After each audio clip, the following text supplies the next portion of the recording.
opposite that, right? So let me just put it this way. Mars in Gemini is like having Mars next to Mercury. Okay? So again, it's the planet of how we think, how we connect, how we speak, how we write, how we bridge, next to the aspiring. And also, people with Mars and Gemini, you know, could believe that words could make a difference. Communication could make a difference, you know. There's aspiration around that. Okay, so Mars in Sagittarius, Chris has Mars in Sagittarius, tremendously enthusiastic. Oh my goodness. We won't be selling it, okay. Mars and Sagittarius, again, we almost have two arrows. The Mars glyph sort of is like, and the Sagittarius glyph is an arrow like this. So it's very idealistic. It's like tremendous sense of enthusiasm, tremendous sense of we can do this, we can change the world, we can, this is also a very strong placement, you know, again, Sagittarius connected to the thighs, Mars connected to athleticism, you know, there could be a lot of strength in this. And a lot of just, the glass is really half full energy. The danger is you become the fanatic. The danger is you become, you know, the crusader or the fanatic, where it's like, this is how it has to be, and I will follow that arrow into the, you know, right? So, yeah, that's what you have to watch out for. And yeah, we've talked about Sagittarius. We're in a Pluto and Sagittarius time, and we're in a fanatic 6th ray time right now, where we're taking it to the extremes. Where is your Mars? Mine? Yeah, third house. Third house. Okay, so again, we have third house, third house. The third house and the 9th house always have to do with thought, communication, you know. So this would be an ability to communicate big, bold ideas with great Gemini detail in a way. Do you know? This is like ability to write about big things, ability to communicate things enthusiastically, ability to write about things enthusiastically, ability to get on board and travel with an idea. Okay. Mars in Cancer. I know we have some Mars in Cancer people. Mars in Cancer, Mars in Cancer. Okay. Mars in Cancer. Mother bear and her cubs, don't get near them. You know, Mars and Cancer want to protect their near and dear. They want to protect their own. They are ferocious about it. Cancer is the family. Cancer is the home. They can be very fearful, actually, and there can be security issues before they're really willing to do the Mars thing, okay?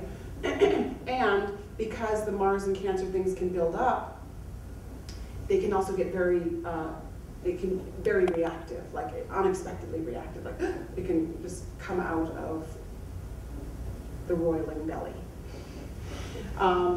But if you want somebody to protect you, if you want somebody to take care of you, if you want somebody to stand, you know, to like say, come right here and put my arm around you, and put, you know, that's a Mars and Cancer person. If you want somebody to feed you well, go to Anita's house.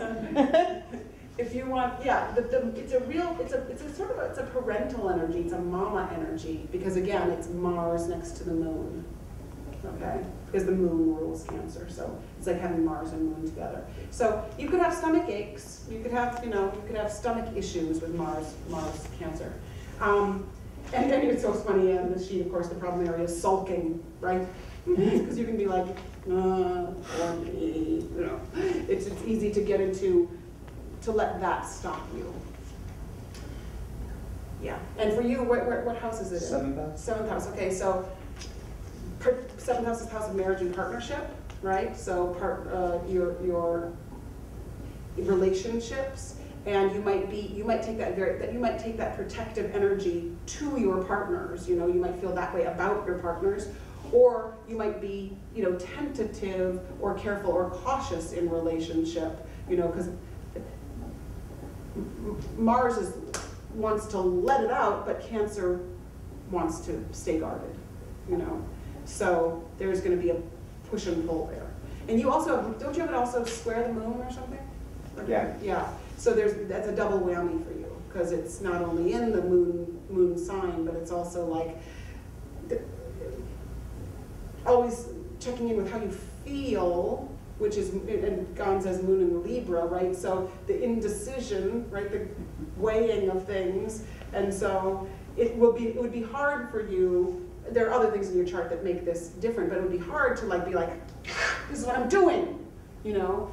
You're an Aries, so you're going to do that, but there are other things that emotionally cautious, right? Emotionally cautious, and also weighing whether the emotion should be released in this specific moment, you know. So where's yours?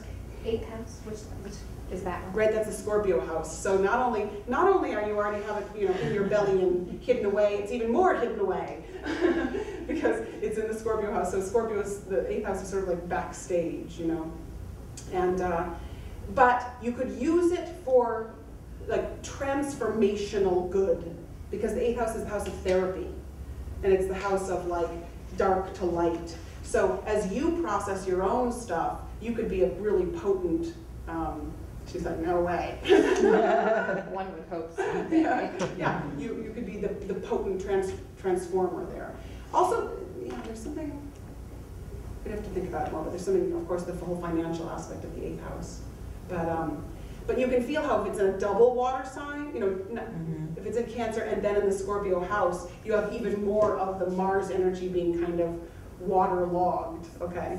And if you have it like Mars and Gemini in the Gemini house, it's even more in the airy kind of, let's talk about this, and you know, let's exchange ideas kind of energy. Whereas Mars in Cancer, with the near and dear, you'll share, you know, you'll share your emotional life, but mostly it's going to be quite cautious about revealing what's going on.